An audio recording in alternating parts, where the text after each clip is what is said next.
Have you heard of one Humpty Dumpty? How he fell with a roll and a rumble, and fell off like a doll of a crumple by the butt of the magazine wall. Welcome to James Joyce's divine and delirious comedy, Finnegans Wake. In this episode, number 14, we'll hear Irish-Canadian actor and my good friend and colleague Richard Harte performing pages 63 to 69 from chapter 3 of Joyce's last novel. I'm Adam Seelig, the director of the reading you'll soon hear. Finnegans Wake is a production of One Little Goat Theatre Company. For the next 5 years, One Little Goat will film and record all 17 chapters, roughly 30 hours, of Joyce's Finnegans Wake before live audiences in various locations, screening and releasing them along the way with the aim of completing the entire book in time for its 90th birthday, May the 4th of 2029. One Little Goat Theatre Company is an official charity in Canada and the United States. If you'd like to support our work, please visit us online at www.onelittlegoat.org to make a charitable donation. And if monetary support is not an option, you can still help this podcast by rating and reviewing it and by spreading the word. To get in touch, you'll find our email address on the One Little Goat Theatre Company website, and we'd love to hear from you. Let's go to the movies, or in the words of today's excerpt, quote, "The real world," close quote, spelled R-E-E-L, as in a reel of film. Echoing the chorus of the keel row, a Scottish traditional that goes something like, "We'll may the keel row, the keel row, the keel row. We'll may the keel row that my laddie's in." Today's Finnegans Wake excerpt transports this 18th century shanty from the River Tyne to the modern world of the cinema. Quote, "Roll away the real world, the real world, the real world," close quote. Joyce was seriously interested in the new medium of film and was instrumental, if not entirely successful, in bringing cinema to Ireland in early last century. In 1909, while living in Trieste, Joyce persuaded several Italian businessmen to open a movie theatre in Dublin by hooking them with this clever sales pitch. "I know a city of 500,000 inhabitants," he said, "where there is not a single cinema." By 1910, thanks to Joyce's efforts, Dublin's first movie theatre, named the Volta, was screening films. Joyce's affiliation with the Volta was short-lived, lasting less than a year, but it attests to his enthusiasm for the growing medium of film. The screening room at the James Joyce Centre in Dublin, incidentally, where One Little Goat's films of Finnegans Wake have played, is naturally named the Volta Room. It's also worth noting Joyce's influence on, admiration for, and meetings with a titan of cinematic art, Sergei Eisenstein, who directed the 1925 landmark film Battleship Potemkin and invented that essential film technique known as the montage. Joyce's Ulysses was one of Eisenstein's favorite books, a risky aesthetic preference for the Russian filmmaker given official Soviet hostility toward Joyce. One Soviet functionary dismissed Joyce's writing as, quote, "a heap of dung," close quote. A not entirely inaccurate characterization had it referred to Finnegans Wake in light of the tip or mound of crap we encounter in the Musée room of chapter 1. While Moscow's official newspaper, Pravda, got far more specific and nasty in its denunciation of Ulysses, equally applicable to Finnegans Wake as, open quote, "written in English that can hardly be understood by Englishmen. Its style reminds one of the delirious babblings of a mad philosopher who has mixed all the known languages into one monstrous mess," close quote. What Eisenstein loved in Joyce's work, to the point where he considered Ulysses the Bible of the new cinema, was the, quote, "exceptionally musical prose," close quote, and technique of simultaneity, the verbal fugue of it all, or, in Eisenstein's own words, quote, "unfolding the display of events simultaneously with the particular manner in which these events pass through the consciousness and feelings, the associations and emotions of a character." It's no wonder, then, that Eisenstein yearned to adapt Ulysses to the screen, and that Joyce once commented that if Ulysses were ever filmed, the Russian was one of only 2 filmmakers who could pull it off.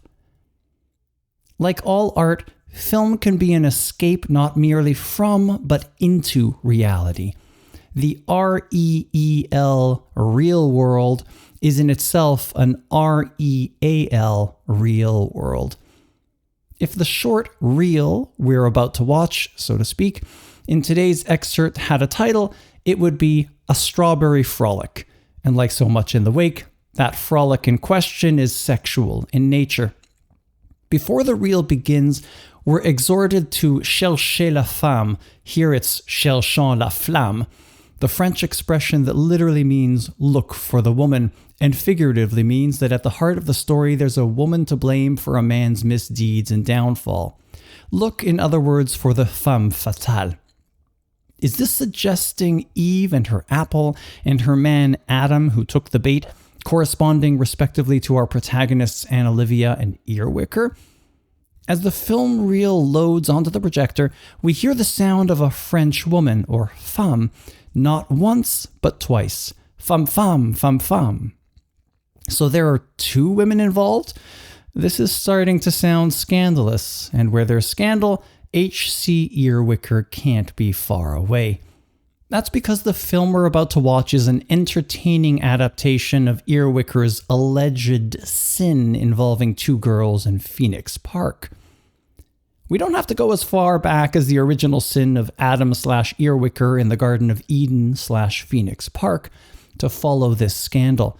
Its inspiration is contemporary to Joyce, as Edmund Epstein explains. Quote, "Another scandal is uncovered, the great Daddy and Peaches Browning scandal of the 1920s in New York. Daddy Browning, a retired taxi company millionaire, took up with a pudgy 16-year-old whom he nicknamed Peaches. The scandal sheet, the New York Graphic, the pornographic, some called it, picked up the juicy morsel and ran with it." Close quote. The suggested ménage à trois in the short reel we'll soon hear also anticipates the horny hijinks of English entertainer Benny Hill, whose favorite form of sketch comedy involved young, scantily clad women flirtatiously surrounding the older Hill, over the hill, himself. Recently, England's Daily Mail, no stranger to salacious tabloid journalism, sanctimoniously described Hill's comedy as sexist, to which the character Nigel in the 1984 cult film Spinal Tap might innocently ask, "What's wrong with being sexy?" On a side note, this may be the first and only time Battleship Potemkin and Spinal Tap are mentioned in the same piece. Going back to our 1939 novel, the, quote, real world, close quote, risque comedy sketch in today's excerpt is 1 page long and a lot of fun to hear Richard read. It ends with Finny, as if to announce the end in Italian, while echoing the name of Earwicker's avatar, our book's eponymous Tim Finnegans, who ends and begins, falls and rises again and again. Here's a quick synopsis of the rest of today's excerpt before we get to Richard's reading. We left off last episode with our protagonist H.C. Earwicker fleeing, quote, the terror of Errorland, close quote, only to be subjected to new terrors with a tall masked assailant pulling a gun on him. Now our protagonist appears to be both inside and outside a pub, both attacking and defending himself somewhat drunkenly. Or maybe the attacker is the cad from Chapter 2, banging at the pub's door after closing, with the pub appearing to be back in Dublin since its name, quote, the Mullingan Inn, close quote, bears near perfect resemblance to the Mullingar Inn, which backs onto Phoenix Park. We then take, quote, just one moment, close quote, to set up the short film reel mentioned earlier, and we're off to the movies to encounter the threesome scandal. The reel ends with Finny and is followed by, quote, ack, ack, ack, close quote, which Epstein suggests is the sound of the film flapping once it's reached the end of its reel. For those accustomed to our current quieter digital era of movie projection, I've linked in this episode's transcript to an end of film reel ack, ack, ackish sound effect. We then learn that a letter in defense of HCE written by his spouse ALP should land at any moment and vindicate him, clearing him of the scandal that constantly surrounds him. This vital letter will appear in Chapter 5, which we can look forward to. We then seem to go deeper into HCE's unconscious, where we find him blaming women for his alleged sins. They teased him, he was pranked, etc. But the last two words of today's excerpt, quote, whispered sins, close quote, remind us of the merciless rumors HCE is trying and repeatedly failing to escape. Now it's time for Richard's performance of James Joyce's Finnegans Wake, page 63, line 20, to page 69, line 4, for the continuation of Chapter 3. The performance was shot and recorded at my home in Toronto on October 2nd, 2023, with a live audience. The film premiered at the Toronto Irish Film Festival, European Union Film Festival, and Bloomsday Film Festival at the James Joyce Centre in Dublin. The opening music you'll hear is my own arrangement of The Keel Row, the 18th century Scottish traditional referenced in the real world in today's excerpt, with Brandon Bach on drums and Adam Seelig, yours truly, on piano.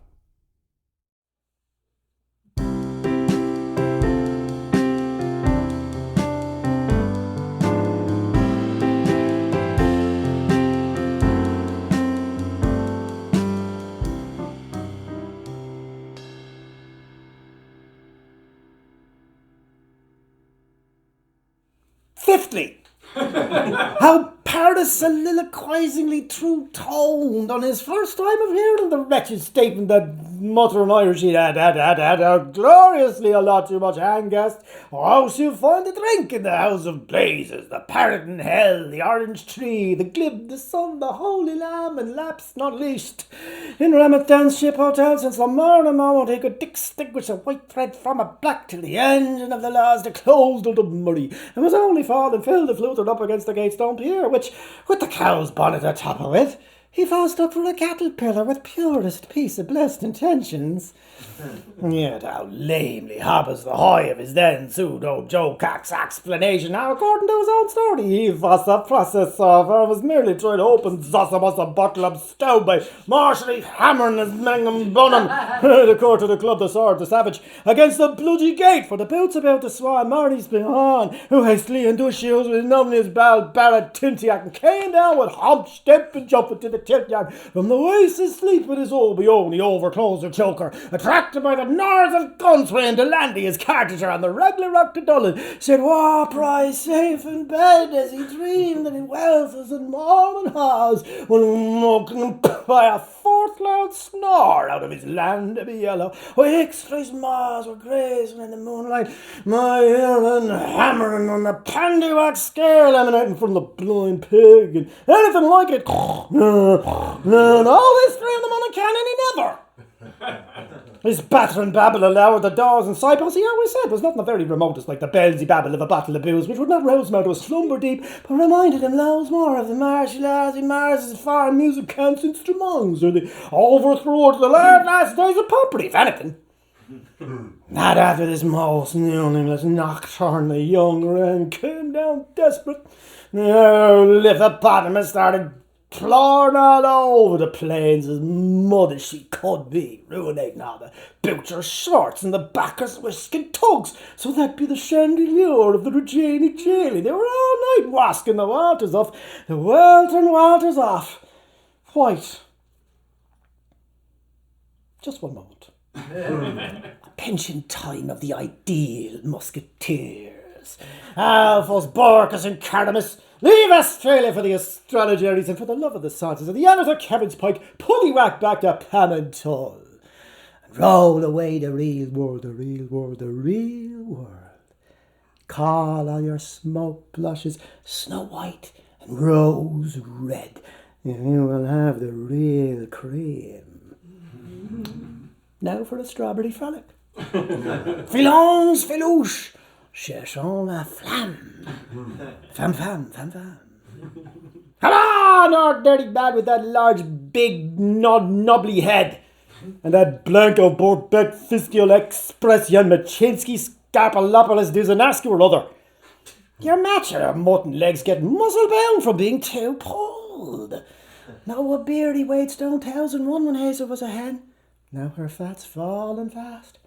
Therefore, chat bags, why not yours? There are 29 sweet reasons why blossom time's the best. Elders fall for green almonds when they're raised on blue stone root ginger, though it winters on their heads as if ocked them round their waistbands. If you'd had your pains in your hairs, you wouldn't look so orgy bald. You'd have curly McHairs on your lump of lead. Now listen, Mr. Lear, and stow that sweaty, funny Adam Simper. Take an old geezer who calls on his skirt. Note his sleek hair, so elegant. Tableau vivant. He vows her to be his own honey lamb. Swears they will be pals by Sam, and share good times way down west in a guaranteed happy love nest. When May moon she shines, and they twinkle all the night, combing the comet's tail upright and shooting pop guns at the stars. Cream puffs all to dime. Every nice, Missy Mackenzie's. For dear old Grandpapa, he's gone on the razzle-dar through gazing and crazing and blazing at the stars. Comprie. She wants her wardrobe to hear from above by return with cash, so she can buy her Peter Robinson trousseau and cut a dash with Artie Burt or possibly Charlie Chance. Who knows? So ta-la, Mr. Hunker, you too dada for me to dance. So off she goes. And that's how half the girls in town has got their bottom drawers, while Grandpapa is trying to hitch his braces onto his trousers. But old Grum, he's not so clean ditty between sweet you and young. Not on your life, boy. On those trousers. Not by a large jugful. For someplace on the sly, where for years and by, old Grum has his gal number 2. Brave old Grum. And he would like to canoodle her too some part of the time, for he is downright fond of his number 1. But oh, he's fair mashed on Peach's number 2. So that if he could only canoodle the 2, savoo, all 3 would feel genuinely happy. It's as simple as A, B, C. The 2 mixers with him with their cherry bum chappy, for he is simply sham and dippy. If they were all afloat in a dream lifeboat, hugging 2 by 2 in a zoo do you do, a tough for thee, missy for me, and how came you and so for farmer in his tippy up and down dippy, tip-toppy canoodle, can you?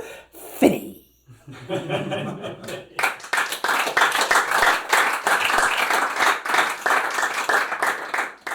That.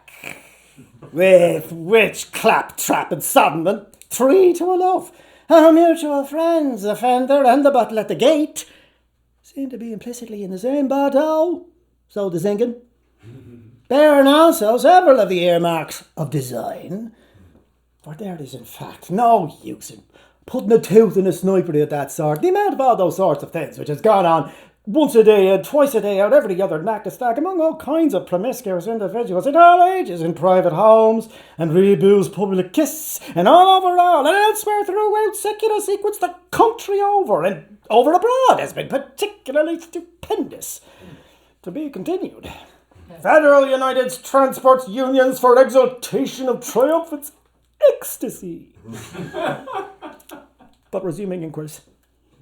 Will it ever be next morning the Postal Unionists, officially called Carriers Letters Scotch Limited, strange fate, fierce and giddy exies height the lousel that hooks around Mrs. Maid's gummy backs, to hand in a huge chain envelope written in 7 diverse stages of ink, from blanche essence to lavender, every pottle and pan crook bespeaking the wisher wife, superscribed and sub-penciled by yours, a laughable party, with after-right SAT to hide and cheek Edinburgh, Dublin, WC.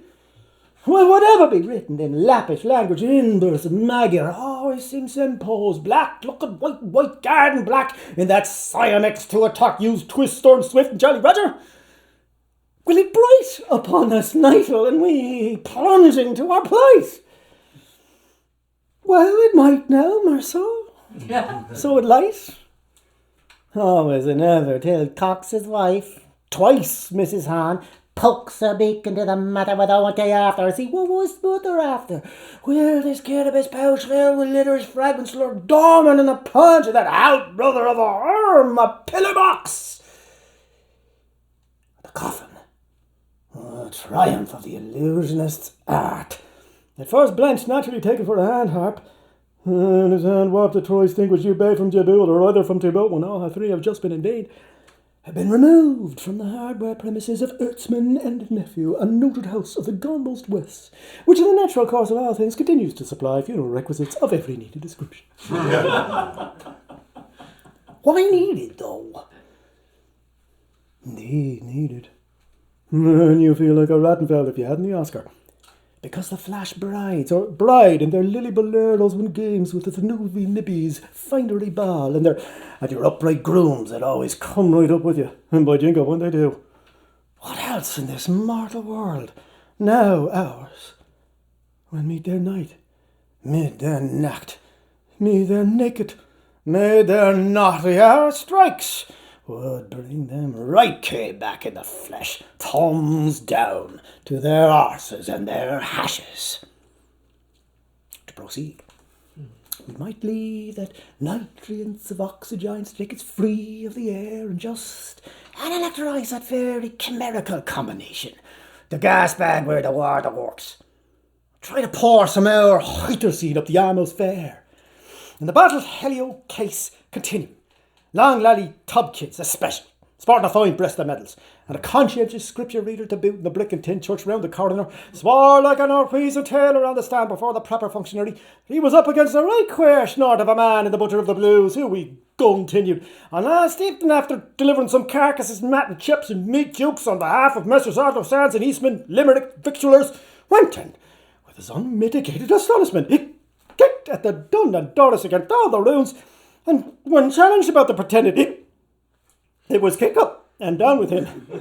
And his solemn, by his imputed, said simply, I oath, Philip's captain, you did, as I stressed before. You are deeply in error, sir.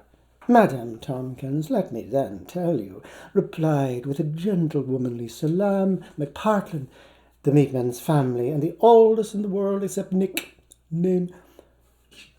And Phelps was flayful with his peeler, but his fizz fell. Now to the obverse. From velveteen sedimities is barely a 5-finger span, and hence these camelback excesses are thought to have been instigated by one or either of the causing causes of all. Those rushy, hollow heroines in their skirt sleeves, be she McGretty, be she the Posk. Oh, because it is a horrible thing to have to say today.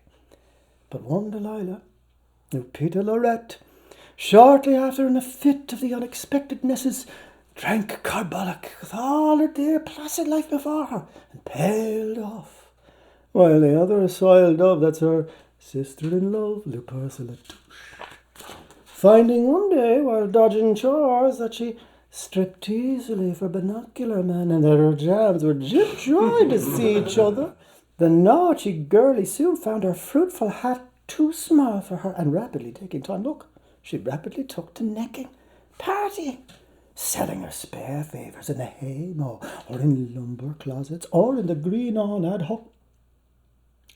There are certain intimacies in all ladies' lava stories we just lease to imagination. Or in the sweet churchyard close itself for a bit of soft coal, or an array of thin trunks serving men fine that same hot cornial which our own little Grania of the chill-eyed cheeks dished up to the great sire of Oscar and son of a cool, hoary of the coast of Emerald, of the recessive pogue, Aslam al-Muslim, the resigned to her surrender. Did not she come Leinster even, true daughter of a dear mud? Her pitch was 40 steps in his perch old Cromwell's quarters, with so Valkyria licenses and many a poor pucker packing the perdition, aye, again and again, aye, and again.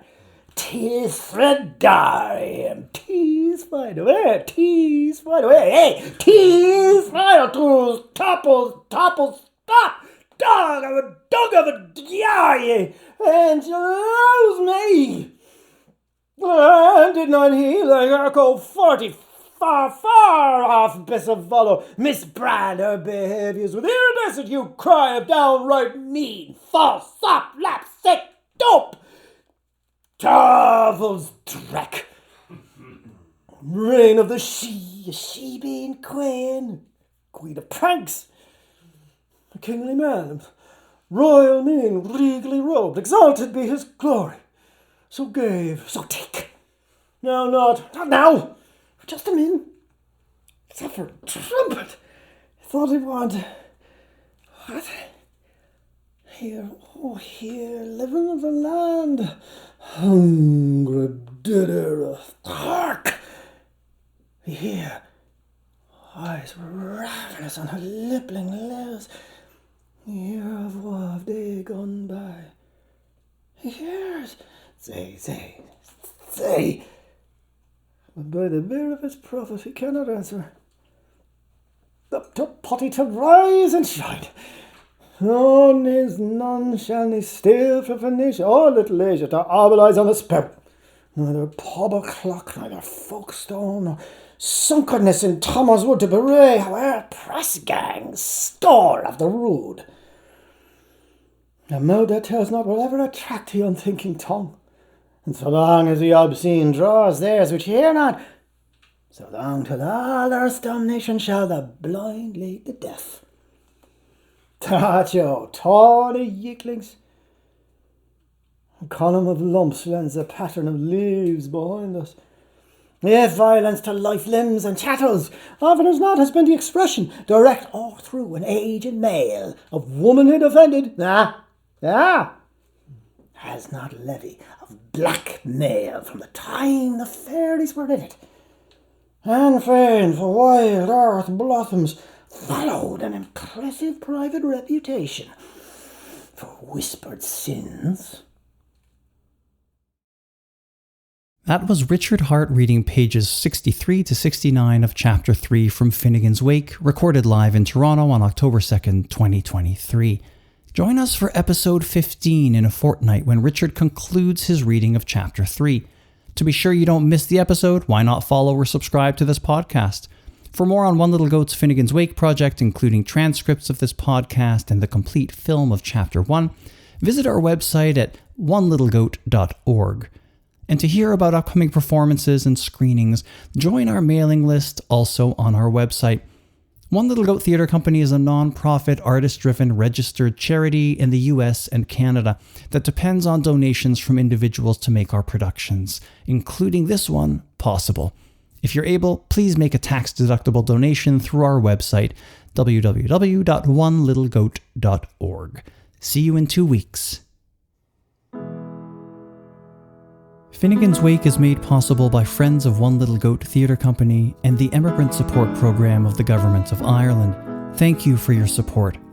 And thank you to the artists for this episode: Richard Harte, sound by William Bembridge, podcast production by Sean Rasmussen, stage management by Sandi Becker, directed by yours truly, Adam Seelig. Music arranged and performed on the piano by me with Brandon Bach on drums, and recorded at Sound Department in Toronto. A big thanks to our wonderful live audience of Sandi Becker, David Mackett, Andrew Moody, Kathy Murphy, Nomi Rotbard, Arlo Rotbard-Seelig, Adam Seelig, Aaron Tucker, and Catherine Veneri. Thank you to everyone at the Irish Consulate in Toronto. Thank you to production consultants Kathy Murphy and Andrew Moody, and to music consultants Warwick Hart and Kevin Kennedy. Thank you for listening.